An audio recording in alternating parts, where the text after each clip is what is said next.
혹시 돈베고기 들어보셨습니까? 제주 여행 가면 흔히 만나는 메뉴 중 하나인데요.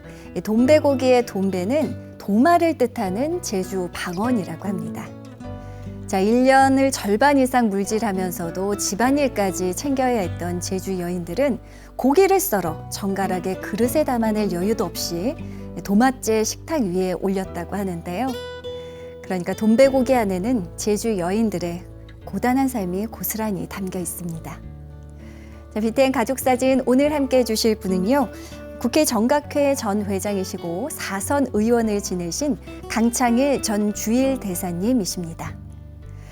야생화처럼 질기고 강인한 생명력으로 이어온 제주의 역사와 문화 속에 제주 여인이 있는 것처럼 언제나 명분과 신리를 균형 있게 추구해온 대사님께는 제주 어머니가 계셨습니다. 자, 강창일 전 대사님의 어머니와의 시간으로 함께합니다.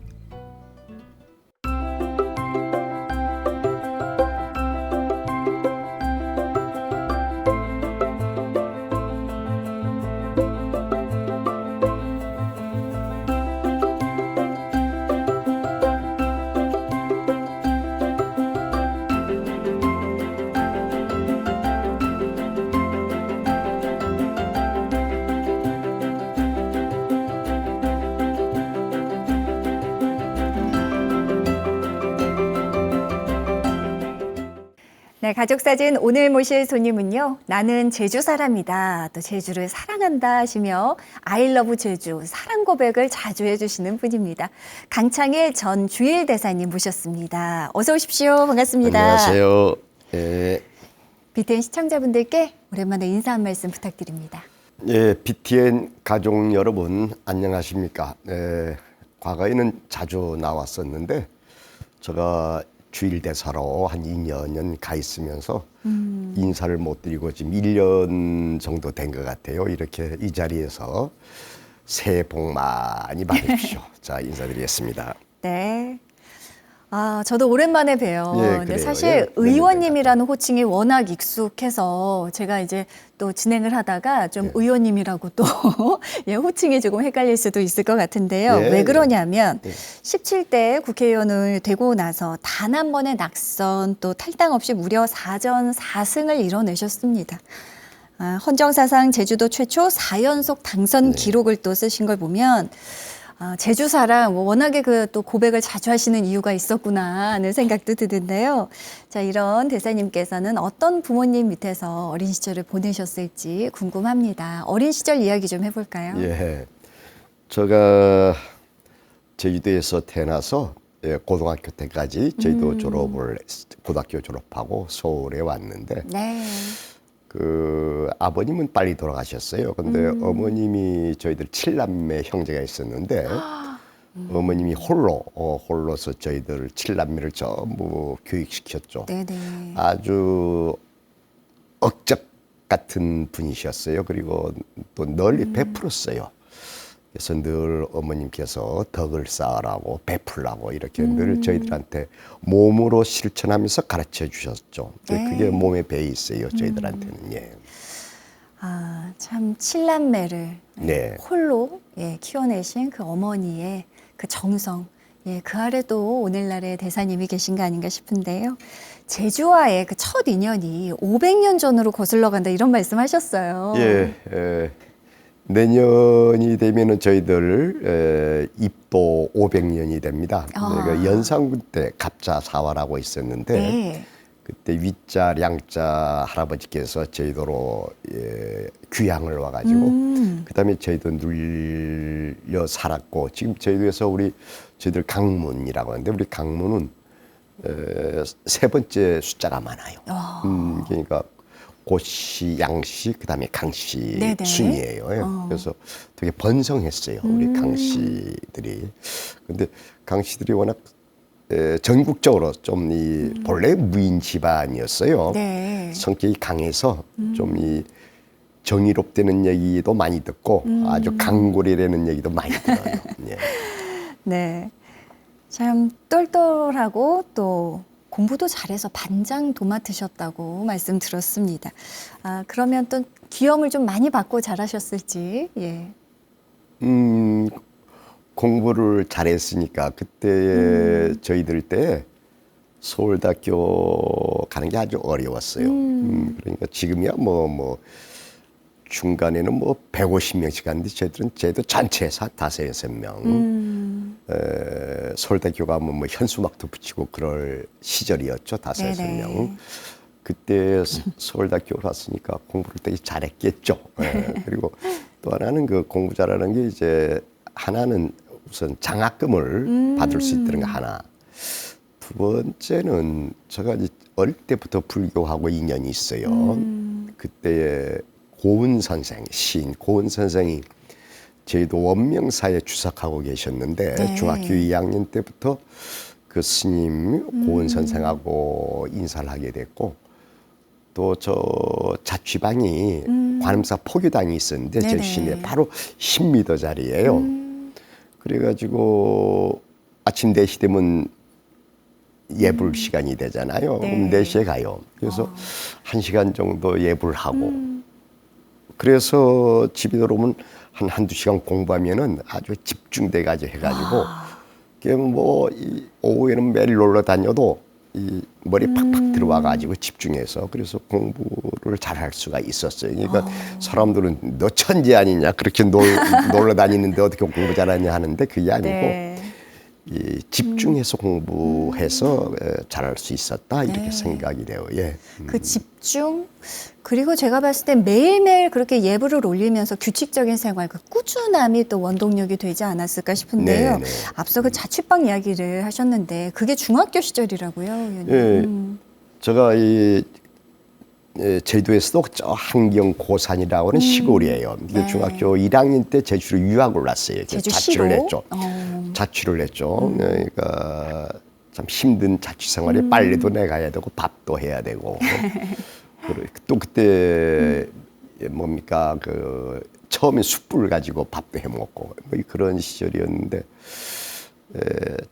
뭐 그때야 다 그렇게 살았는데 뭐 먹을 것도 없잖아요. 저희들은 네. 자리젓하고 보리밥에 자리젓 뭐 그렇게 먹고 살면서도 뭐 그때는 고생인 줄 몰랐어요. 네. 자, 그렇게 중학교 시절 제주시에서 자취를 하면서 유학을 하셨습니다. 그럼에도 집 떠나서 열심히 하셔서 중고등 내내 장학금 한 번 안 그죠, 놓쳤다는 이야기를 들었습니다. 공부 잘하면 예. 장학금 주니까 또 장학금 받는 것 때문에 공부 잘했을는지도 모르겠어요. 그 받는 맛이 그래요. 있죠. 자, 1969년도에 한국 정치적 상황을 보자면 삼선 개헌 문제로 굉장히 시끄러웠습니다. 제주 오현고 3학년 시절 박정희 정권의 독재 타도를 외치시면서 삼선 개헌 반대 예. 운동을 하다가 기소가 되셨다고요. 예. 고등학교 3학년 때 저는 처음에는 네. 법대에 들어가서 서울법대에 들어가서 변호사를 할까 생각을 해서 법대 네. 공부를 하는데 그래서 사회 공부를 해야 돼요. 이게 매일 신문을 봐야 돼요. 아침에 9월 14일 날인데 아침에 봤더니 국회에서 날치기 통과됐더래 삼선 개헌안이. 그때만 해도 민주주의는 재선만 해야 된다. 그런 식의 교육을 받았거든요. 미국의 예를 들면서. 그러니까 이승만 대통령도 3번 하려고 하다가 그렇게 됐다 해서 민주주의의 전범이다. 네. 근데 삼선 개헌하니까 뭐 도저히 참지를 못하겠어요. 그래서 며칠 지나서 저희도에서 반대 데모를 했죠. 반대 데모 주동을 해서 뭐 전국 신문에도 나고 그랬어요. 네네. 근데 뭐 그때 도망갔죠. 저는 사립학교예요. 그래서 도망가서 서울 와서 이제 대학교 시험 보려고 학원에 다니면서 공부를 했는데 계속 대통령 선거법 위반으로 기소가 됐어요. 근데 뭐 제가 받아볼 주소가 없잖아요. 서울로 와버려서. 그렇죠. 그런데 집에 어머님을 통해서 이제 뭐 몇 차례 오지 않으면은 뭐 구속된다, 강제 구인하겠다, 뭐 아유. 이런 식이 이렇게 왔어요. 그래서 70년도 1월인가 광주 가정법원에 갔어요. 네. 안 가면 이제 구속되니까. 그래서 이제 거기에 소년원에 잠시 있었죠. 그때에 별 생각을 다 했어요. 그때 여기서 험악한 인생이 험악한 꼴도 보고 그래서 이제 대학교 시험도 못 보고 이제 면접을 못 봤어요. 그래서 네네. 이제 제도원에 가서 이제 출가하려고 입선하려고 절간에 보림사라고 하는 절간에 들어갔어요. 그래서 네네.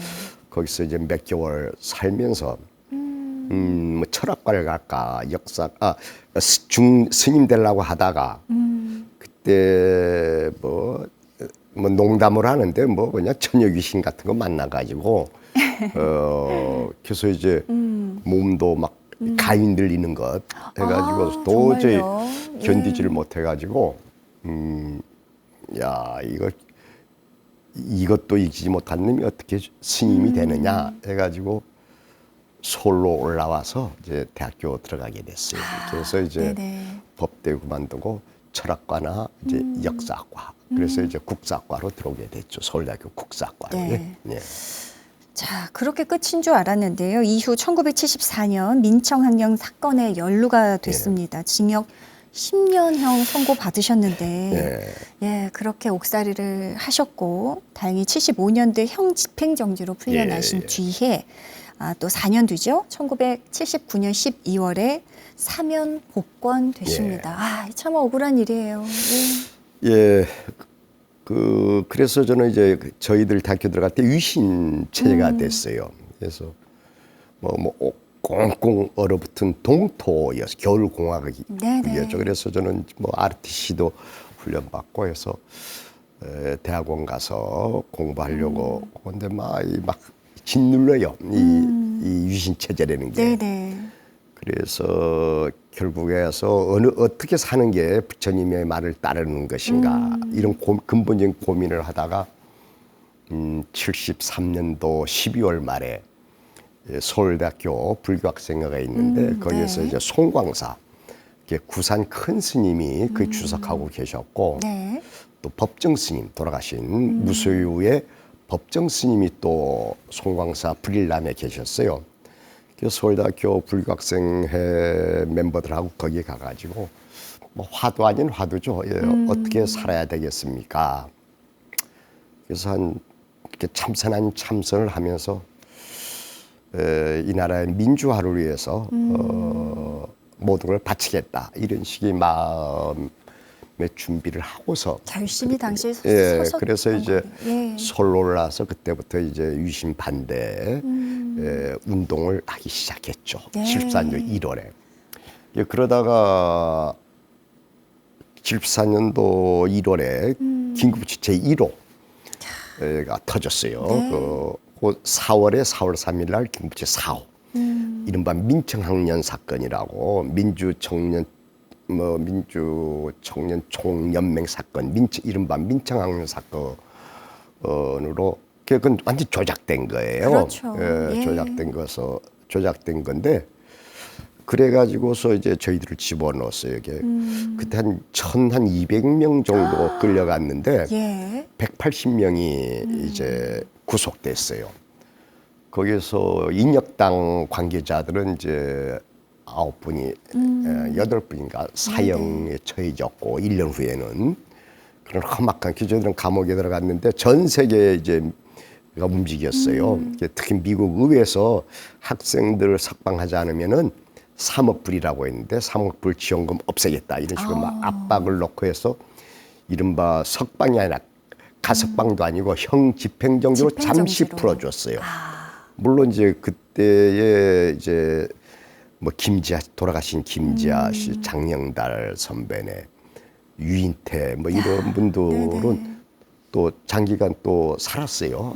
7, 8년 더 살고 저희들 학생들은 이제 풀어주고 이제 그런 건데 문제는 그 정도면은 좋은데 그 다음에 한 4, 50년을 계속 우리를 요시찰로 묶어놨어요. 그러니까 민주화운동이 이제 그 뿌리가 돼서 네. 김대중 대통령 당선 초까지도 저희를 요시찰로 그 전에 전두환 때의 민주학생운동한 사람은 2, 3년에 풀렸거든요. 네네. 저희들은 그냥 74년부터 계속 잡아놓은 거예요. 180명한테 뭐 사형당한 사람도 있고 한데 전부 지금 3분의 1 정도가 돌아가셨어요. 아, 그러니까 그렇군요. 예, 예. 40대, 50대, 60대 초반에 들어갔으니까 지금 같으면 요절이에요. 그렇네요. 예. 또 어떤 분은 정신병동에 계신 분도 있고 행방불명이 돼서 연락도 안 되는 분들도 많이 있어요. 그래서 건강했던 몸도 상할 수밖에 없었겠어요. 예. 이걸 1, 2년이면 좋은데 그냥 4, 50년을 꽉 잡아놓으니까 뭡니까 이 끈도 그냥 너무 팽팽하면 터져버리는 식으로 해서 참 이 가슴도 아프고 참 그런 거였어요. 그러니까 이 권력은 독재 권력은 그냥 사람 인권을 무시하고 마음대로 하는데 그것 때문에 고통당하고 그것 때문에 생사 문제 떠난 사람들이 얼마나 많은가 하면 참 가슴이 예. 아파서 이것들은 후배들 내 손자들이든지 내 후배들이 알아야 되겠다 해서 이제 한 2주일 전에 책을 냈어요. 예. 격정의 55년 그러게요. 그런 제목으로. 대한민국 현대사의 그 격정 예. 고스란히 담아낸 책 저도 정독해 예, 보겠습니다. 자, 그런 아들 세상 똑똑하고 너무 훌륭한 내 아들이 그런 고초를 겪을 때 어머니께서는 옆에서 어떻게 버티셨을까요? 어머님이 의연했던 것 같아요. 제가 이제 순천교도소에 들어가 있었는데 네. 순천까지 그때는 어머님 빼놓고는 면회도 안 돼요. 전 독방에 갇혀놓고 네네. 어머님이 왔는데 한숨만 쉬어 계서 내가 아이 뭐로 오셨냐고 걱정을 가시라고 아무 말씀도 하지 않고 가는데 어머니가 그냥 열심히 공부해서 서울대학교까지 보내놨는데 감옥 가니까 얼마나 이 동네 사람들부터 시작해서 얼굴을 못 그러네요. 들은 거예요. 예. 그래도 의연하게 우리 아들이 올바랐다. 그렇게 얘기했다고 그래요. 그리고 동네 사람들 할머니들한테도 자랑스럽게 얘기를 했다고 그래요. 그래서 네. 그 전에 또 어머니가 원래는 10남매예요. 저희가 10남매인데 3남매가 돌아가셨거든요. 그러니까 뭐 감옥 가는 거가 눈알 깜짝도 하지 않는 아주 통 큰 할머니였죠. 네네. 그래서 그런 쓰라린 가슴이니까 어머니 생각만 하면 더욱더 가슴이 메어지죠. 메어져. 네. 예. 자, 그렇게 해서 이제 1981년도에 복학이 돼서 졸업을 해 보니까 대학 생활만 10년이 12년. 넘어가는 예, 거죠. 12년 12년 정도. 했죠. 예. 그때 어떻게 지내셨습니까? 예. 그러니까 밥 세끼도 못 먹고 취직도 안 되고 이건 뭐 민창학년 사건 해놓으니까 취직이 안 돼요. 그러니까 뭐 그냥 이 동가숙 이 서울에서도 그때 어디 겨우 해가지고 어떻게 아세문화사라고는 출판사에 박봉으로 취직을 할 수가 있었어요. 그래서 네네. 이제 출판 일, 문화운동적 차원에서 또 제가 역사학이기 때문에 한문 공부도 하면서 아세문화사에서 역사 자료를 출판하는 거기서 하면서 밥새끼는 이제 해결할 수 있었고 그 사이에 결혼도 하고 애도 낳고 살았고 네. 그 다음에 전두환이가 들어와서 사면 복권 시키는데 또 12 돼가지고 아이고. 또 그냥 이 반란을 일으켜가지고 또 더 험한 독재 권리 생겼잖아요. 네네. 걸핏하면 끌려가고 걸핏하면 끌려가고 막 그랬습니다. 그랬었어요. 그래서 그렇게 해서 이제 몇 년을 지나가 유학을 가게 됐죠. 예. 그 시절은 그건 좀 편안하셨습니까? 아니에요. 유학을 갔는데도 주일대사도 했었습니다. 대사관에서 그냥 계속 이상한 사람들 뿌락치들 심어서 뒷감시하고 아따 이거 나 지도교수가 얘기를 해줘요. 이상한데 가지 말라고 너 뒷조사하고 있으니까 조심하라고. 그래서 일본 그서까지 요시찰로 해가지고서 계속 감시를 하니까 엄청 화가 나죠. 그러니까 하다가도 공부가 안 돼요. 공부가 안 되는데 이제 그럴 때 이제 저녁에 술 한잔 먹고 잊어버리고 그날 공부하고 하면서 7, 8년을 보냈구만요. 예. 사실 정치를 하실 생각은 없었거든요. 예, 열심히 그렇게 또 유학을 가서 공부를 하신 이유도 학자의 길을 원하셨는데 어떻게 이후에 정치인의 길을 걷게 되셨습니다. 그게 제가 이제 고등학교 때 삼성기업 반대 데모도 하고 또 긴급처 위반은 제가 제 1호거든요. 네. 그러니까 이른바 좀 유명한 청년이었죠. 그래서 뭐 그때부터 내보고 정치하자는 권유가 많이 있었는데 아이고 난 교수하고 싶다. 그래서 이제 특히 뭐 이철 전 의원은 꼬마 민주당 만들어서 그때 노무현 대통령하고 꼬마 민주당 만들어서 할 때 내보고 그냥 정치하자고 아유 그래서 막 도망 다니고 뒤에서 돕겠다 뭐 이런 식으로 해서 계속 피해 다녔었어요. 네네. 그런데 2004년도에 정동영 1월에 정동영 내 국사과 1후배예요. 아주 네네. 형제처럼 지내는데 정동영 의원이 당 의장이 되고 그래서 정 의원이 나보고 선배님 같이 정치하자고 그래서 운명인가 이게 정치하려면 또 명분이 있어야 되잖아요. 네. 그게 노무현 대통령 때 아닙니까? 그래서 이게 운명인가 생각해서 이제 민주주의의 완결 이걸 명분으로 삼아서 정치를 하게 되었죠. 네. 정치하게 되면서도 막 고민을 많이 했어요. 이거 계속 해야 되는지 말아야 되는지. 그래서 하다 보니까 4번을 계속 하게 됐어요. 자, 누군가는 대사님을 파란만장 풍우나라고도 이야기를 하고요. 또 누군가는 감옥까지 갔다 왔음에도 유하게 교수도 하고 또 국회의원 주일대사까지 지냈으니 해볼 건 다 해본 출세한 인생이다. 또 이렇게 이야기도 합니다. 풍운하든 뭐 출세한 사람이든 귀하디 귀한 어머님 자식이신데 아들의 이런 어머님께서 이런 아드님의 또 그러네요. 어떻게 보면 힘든 일, 질곡적인 삶을 보면서 옆에서 혹시 뭐라고 이야기하신 적은 없습니까? 예, 어머님께서 그러니까 좀 내가 지나서 보니까 내 인생이 내가 봐도 참 재미있는 인생이에요. 당신은 못 느꼈는데 지금 지나면서 잘 견뎌냈다. 뭐 이런 생각이 들고 뭐 감옥도 갔다 오고 교수도 해보고 유학도 갔다 오고 교수도 해보고 정치도 해보고 해볼 거 다 해보니까 근데 나로서는 되게 고통의 시간이었다. 지난 50년 삶이 되게 고통의 시간이었다 이런 느낌이 오고 후배들이라든지 주위 사람한테 힘내시오. 나 같은 놈도 살아남았는데 힘내시오. 뭐 이런 얘기를 이제 하고 싶었죠. 하고 싶은데요. 어머님은 이제 제가 국회의원하기 전에 돌아가셨어요. 아, 그렇습니까? 예. 국회의원하기 전에 어머니가 주위 사람한테 그런 얘기 했다고 그래요. 우리 아들이 이거 국회의원 충분히 할 만한데 돈이 없어서 못하고 있다고. 그때만 해도 국회의원 하려면 돈이 있어야 됐잖아요. 이런 얘기를 주위 분들한테 했다고 그래요. 그런데 실제는 어머님이 하도 덕을 많이 쌓아서 국회의원 할 때 저희 어머니 이름이 고산 할머니, 고산 할망이라고 그래요. 고산 내 고향 고산에서 온 제주시에 온 고산 할머니라는 말인데 그렇게 빠르고 해서 덕을 쌓아서 어머니 그 친구들 아는 분들이 시인들이 그렇게 선거 때 도와줘요. 돌아가셔도 어머니한테 은혜를 줬어요. 그래서 어머님이 덕을 많이 쌓으셨구나 이런 얘기를 또 시골에서 지방에서 정치하면요. 3대가 덕을 쌓지 않으면은 힘들어요. 전부 이 할머니 할아버지 때까지 전부 역사가 나오잖아요. 그렇죠. 그 덕을 쌓아야 되게 어머니께서 덕을 많이 쌓구나 이걸 알 수가 있어요. 그렇네요. 사선을 하시기까지의 그 저 밑바닥에는 역시 어머님의 그 공덕이 있지 않았나 싶습니다. 그렇습니다. 늘 이런 말씀 많이 하셨습니다. 절대로 남을 나쁘게 하지 마라. 베풀어라. 덕을 쌓아라. 평생 주기만 하고 받는 것을 모르셨던 어머니이신데요.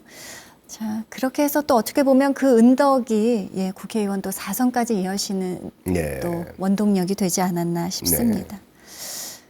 어머니께서 되돌려 받으신 게 아니라 아드님이 되돌려 받으신 셈인데 그런 것 같아요.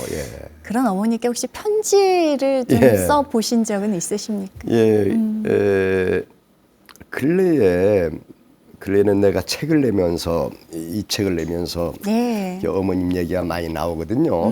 그래서 보니까 어머님이 자꾸 생각이 나요. 책을 준비하시면서 책하면서 어머니 생각해서 참 사무치게 그리운 어머니라는 이제 글을 하나 써봤죠.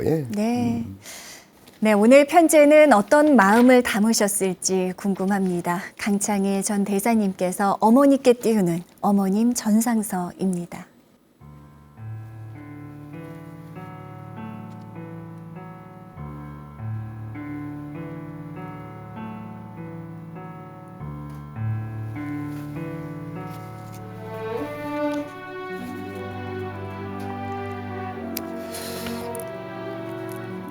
사무치게 그리운 어머님. 최근 조작된 정치범의 시대 증언록 격정의 55년이라는 책을 내었습니다. 거기에 어머님과의 추억 얘기가 자주 나와서 요즘 꿈에 자주 나타나는군요. 어떻게 그렇게 불효하였는가. 나 때문에 자식들 때문에 얼마나 고생하셨는가 하는 생각에 미치면 목이 메어 견딜 수가 없을 지경입니다. 회갑 때도 고이 때도 얼굴 보는 것만으로 보람이고 행복이라고 하시면서 밖에 나가서 외식하는 것을 굳고 사양하셨던 어머님. 사람들에게는 내 아들이 국회의원 할 만한데 돈이 없어 못한다라고 자책하셨던 어머님. 이 자식이 국회의원도 하시는 것을 못 보시고 돌아가 버렸지요. 그래도 어머님의 은덕으로 많은 분들이 고산할망 아들이라고 하면서 표를 모아주셨습니다. 돌아가셔서도 자식에게 덕을 베풀어 주신 어머님이십니다. 의원하면서 노인분들을 배우면 어머님 생각에 말을 잇지 못하는 경우가 많습니다. 그래서 그분들에게 오래 사십시오. 자식에게 효도할 시간을 주셔야 합니다. 라고 하곤 합니다. 어머님, 저 세상에서 편안하게 지내시고 계시겠지요. 불효 막심했던 자식들을 용서해 주시고 계속 보살펴 주시기를 앙망하옵니다. 어머님 그립습니다.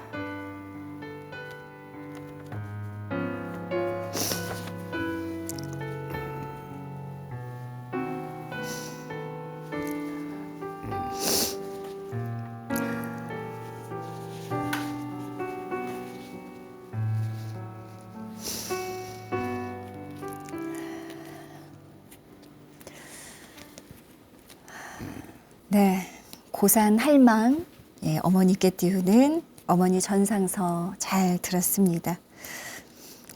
참 당선이 되고 난 다음에 대사님 가서 이제 어른들 또 지역 어른들 찾아뵙고 인사하고 하실 때마다 또 어머니 같은 분들 많이 만나셨을 텐데요. 예, 그분들이 뭐라고 하시던가요? 막상 이제 어머님은 돌아가셨고, 예. 그런 아들이 대신 와서 인사를 하실 때 그분들 마음도 예, 굉장히 남다르셨을 것 같습니다. 예, 이게 나이 드신 분 정치하면서 제가 이제 50대부터 정치를 했는데 네. 오래 했죠. 나이 드신 분들은 이 눈물이 나서 잘 얘기를 하질 못해요. 어머님 생각 때문에. 예, 뭐 일종의 예. 트라우마라고 할까요. 그래서 이제 가끔 이 노인정에 노래를 부르죠. 예, 노래면서 이 어머니 노래라는 것도 부르고 또 저 해외 생활을 많이 했잖아요. 네. 꿈에 본 내 고향 그런 노래도 부르고 그래서 제가 유학을 이제 오래 했으니까 또 고향에 오지도 못하는 그런 거면서 예, 자꾸 어머니 생각이 나서 늘 가슴이 메예요. 예. 정치하면서도 예. 하늘에 계신 어머니께서 오늘 그 누구보다 굉장히 흐뭇해하시고 그럴 예, 거예요. 뿌듯해하실 것 같습니다. 예. 어머님이 지금쯤 만약 살아계신다면 무슨 말씀을 해주실 것 같으세요? 아무 얘기 하지 않을 것 같아요. 그대로 얼굴만 보고 있었겠죠. 본래 그런 분이에요. 감정을 잘 내색하지 않고 베풀기 좋아하고 어머님이 얼마나 고생했는가 저희들을 공부시키면서 일제 물건 장사도 하고 뭐 그냥 뭐 애나 딸나 장사도 하면서 공부시키거든요. 사람들이 막 집에 와요. 아, 그럼 막 일제 커피도 타주고 막 그래요. 그분들이 전부 어머니를 존경하고 또 저가 정치하니까 전부 그분들이 뛰어다니면서 도와주셨어요. 아직도 어머님의 은덕 속에서 살아가고 있다 이렇게 생각을 하죠. 예. 자, 대사님 이제 분위기를 조금 바꿔보겠습니다. 예. 앞서도 말씀드렸듯이 단 한 번의 낙선이나 탈당 없이 4연승, 예, 4전 4승입니다. 전무후무한 이력의 이제 제주 4선 의원이신데요. 그 저력 말씀하신 대로 역시 어머님 또 조상 대대로 베풀어 온 공덕이겠죠. 예, 그것도 있고 저수로 성격이 좀 강골이에요. 방어를 기질도 있고 그래서 사선 오빠에 제가 당을 한 번도 바꿔본 적이 없어요. 오로지 한 길을. 2020년에 무난히 당선될 것이다라는 예측 가운데도 이제 그렇게 스스로 박차고 네. 나오셨습니다. 새롭게 이렇게 세대 교체를 예, 외치시면서 정치 교체. 나오셨는데요. 예. 주변에서 굉장히 만류도 많으셨을 것 같고 더 예. 그래서 막 울고불고 전부 이제 다시 출마할 것이라고 전부에서 2, 3천 명이 모였어요. 의정보고회 때. 모였는데 거기서 아주 폭탄 선언을 해버린 거죠. 불출마하겠습니다. 그러니까 막 울고불고들만 난리했는데 그 동물국회 우리 19대 때가 동물국회 있는데 20대 때는 식물국회였어요. 이 두 과정을 보면서 내가 왜 정치를 하지? 또 내가 또 정치는 왜 존재하는 거지? 이런 식의 근본적인 물음에 그래서 그것을 알리면서 정치 교체를 해야 된다. 그 시대 교체해야 된다. 이제 지금 뭐 386 하는데 20대, 30대 많이 들어와야 된다. 이 MZ 세대라고 하잖아요. 예. 문화 향유가 달라요. 생각하는 거 달라요. 이 사람들도 비율에 맞게 들어와야 돼요. 그래서 이 피라미드 구조가 돼야 되는데 거꾸로 역피라미드 구조가 돼서 그러니까 그리고 제가 그때 20대 국회에서 느낀 거는 MZ세대 20대 30대 국회들이 훨씬 합리적이더라고요. 예. 대화도 하고 맞습니다. 상대방 얘기에 귀들이게. 그때 50대 60대 사람들은 싸움만 해요. 너 옳고 그런 거. 부처님은 함부로 옳고 그런 거 얘기하잖아요. 화정이죠. 너가 옳고 다른 것을 나쁘다 그러다고 생각하잖아요. 그럼요. 다름이 있을 예. 따름이에요. 틀린 게 아니죠. 예. 그래서 그런 걸 보면서 이제 정치가 바뀌어져야 된다. 그런데 기대하고 달리 요즘 더 심화된 것 같아서 되게 가슴이 좀 아파요. 예. 네. 자, 이후 2020년 11월 23일 제25대 주일 대사로 내정되십니다. 한국의 현역 정치인 중 가장 대표적인 또 일본 통으로 꼽히셨는데요. 특히 지난 11월 22일이었죠. 예, 지났는데 주한 일본 대사관에서 일본 천황이 수여한 우길 대수장 수상하셨습니다. 늦었지만 축하드리고요. 예. 그 이야기 좀 해주세요. 예, 그 되게 이 국가 원수가 일본의 이제 천황이거든요. 국왕이죠. 최고의 훈장인데 그 대수장이라는 것을 수여받게 됐는데 문재인 정부 때 제가 갈 때 최악의 경우였어요. 이 대법원 판결, 위안부 판결 같은 게 나면서 그래서 뭐 그냥 한일 관계가 그냥 끊어질 것 같은 그랬죠. 상황이었는데 열심히 일본 정치인들 만나고 언론계 인사들 만나면서 봉합을 위기를 관리해 나갔죠. 또 지금 나루히토 천황하고도 뵙고서 우리 우호 증진을 위해서 좀 서로 힘을 모읍시다 이런 얘기들도 하고 해서 일본도 양보할게 우리가 피해자인 우리가 오히려 용서해주고 일본은 나 몰라 이런 꼴이 돼버렸거든요. 아주 잘못된 비정상이에요. 네네. 그래서 그럼에도 불구하고 일본의 이제 나루히토 이제 천황이 대수장을 수여했다는 것은 그 자체가 나는 의미가 있다. 우리처럼 정상적인 한일 관계 정상화를 얘기한 사람에 대해서 이제 일본이 평가했다는 것이거든요. 네. 그래서 아주 이 의미가 있다고 해서 이제 순 받게 됐죠. 네. 우리 강창일 전 대사님 프로필을 살펴보니까요. 대한민국의 교육자, 또 정치인, 외교관 이렇게 소개가 나오더라고요. 자, 이 중에서 가장 의미 있던 또 활동들 꼽아보신다면 역시 어떤 것일까요?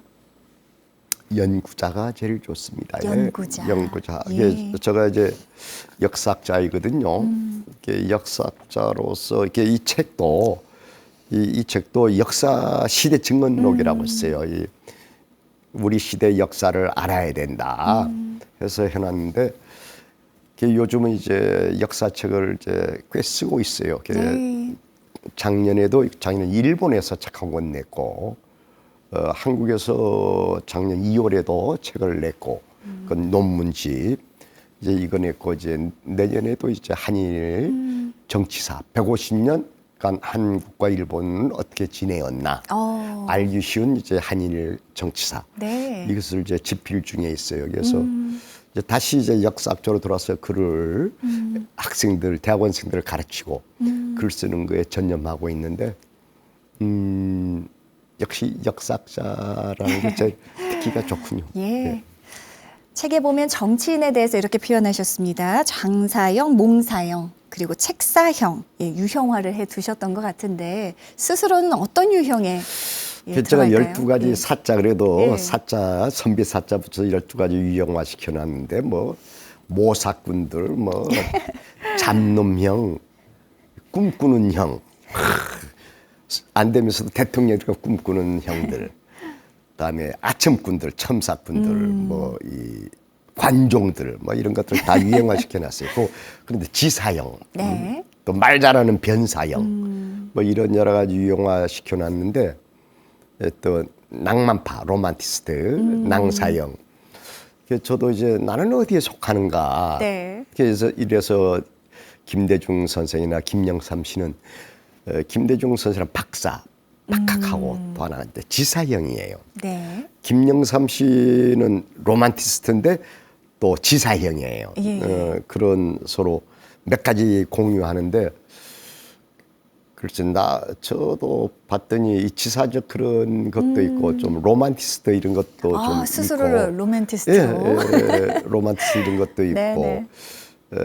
그렇게 생각하면서 이제 자꾸 그러니까 정치하는 사람들이 이거 보라 이게 당신이 어디에 속하는지 역사는 나중에 당신 평가할 것이다 이렇게 네. 이런 식으로 해서 근데 요즘은 관종들이 막 그냥 명예를 존중히 하지 않고 유명해지려고 맞습니다. 예. 언론 플레이하면서 유명해지려고 그 좋은 정치가 아니에요. 그러니까 이제 정치 근본을 생각하면서 한마디 한마디 하고 언론 활동돼야 되는데 이게 왜 그런 관종들이 득세하느냐? 인간 기억이 한계예요. 나쁜 거 잊어버려요. 이름만 남아요. 네. 이름만. 그 어떤 모 씨는 나한테는 얘기가 부고도 좋은 거래. 신문에 언론에 한 번 나면은. 반나나 진짜 죽지만 않으면 좋은 거래요. 예. 그러니까 이런 식으로 정치가 흘러가면 안 돼요. 그러나 국민은 위대하기 때문에 길게 내다보면 압니다. 그러니까 그럼요. 예. 이 길게 내다보면서 정치해야 되고 정치 본질을 생각하면 정치하라. 예. 이런 얘기를 후배 정치인들한테 하고 싶은 얘기예요. 예. 잔뜩 무리지들 마라. 이런 얘기를. 역시 역사학자로서 훗날에 역사에 남는다. 역사가 말해줄 것이다. 이런 충고가 아닌가 네. 합니다. 자, 가족사진 이제 시그니처 질문 드려보겠습니다. 자기평가 시간인데요. 말씀해주신 강창일 격동의 55년에 대해서 스스로 점수를 매긴다면 100점 만점에 몇 점 주시겠습니까? 저 인생에 대해서 네. 저 네. 인생에 대해서 아주 격정적으로 살아왔던 것 같아요. 지금 지나서 봤더니 어떻게 살아왔지 생각이 들 정도로 격정적으로. 그게 왜 55년인가 하니까 제가 고등학교 3학년 때가 1969년이거든요. 네. 그러니까 69년부터 이제 금년도까지가 딱 55년이 돼서 그렇죠. 55년이라는 말을 붙였는데 그래 로만티스트예요. 당시에는 그게 고통인지를 몰라요. 당시는 이렇게 50년 지나서 이렇게 봤더니 그 힘들었겠네 이런 식의 생각이 들어서 근데 열심히 제가 일 중독 걸렸다고 할 정도로 좀 맡은 바는 열심히 하려고 하는 그런 좀 근성이 있어요. 그래서 네. 열심히 살았다. 뭐 이것까지는 스스로 인정을 해요. 네. 자, 앞으로의 계획 또 포부가 있다면 한 말씀 듣겠습니다. 현장 정치는 떠났죠. 현장 정치 떠났지만은 정치를 했던 사람이고 또 살아가는 것 자체가 정치예요. 이제 한마디 한마디가 다 정치죠. 예.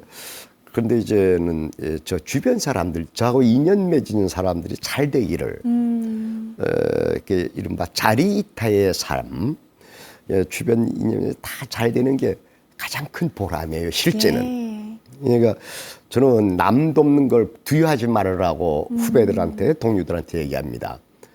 제일 기분 좋은 거예요. 자기보다도. 예, 저는 저 보좌관이라든지 저 주변에서 다, 아직까지는 다들 잘 됐다고 생각을 하고 있고 저 스스로도 참 이 복을 많이 받아서 귀인을 만난다고 그래요. 전부 저 만난 사람이 저를 도와주려고 네. 해요. 그래서 참 복 중에 최고의 복을 받고 태어났다 이렇게 생각을 해요. 예. 예. 자, 격정의 한국 현대사 55년을 고스란히 겪으시면서 그렇게 깨달은 지혜와 또 많은 가르침들 또 앞으로도 잘 베풀면서 언제나 건강하시게 저희 가족사진도 응원 드리도록 하겠습니다. 감사합니다. 오늘 귀한 시간 내셔서 정말 감사합니다. 네, 감사합니다. 네. 예.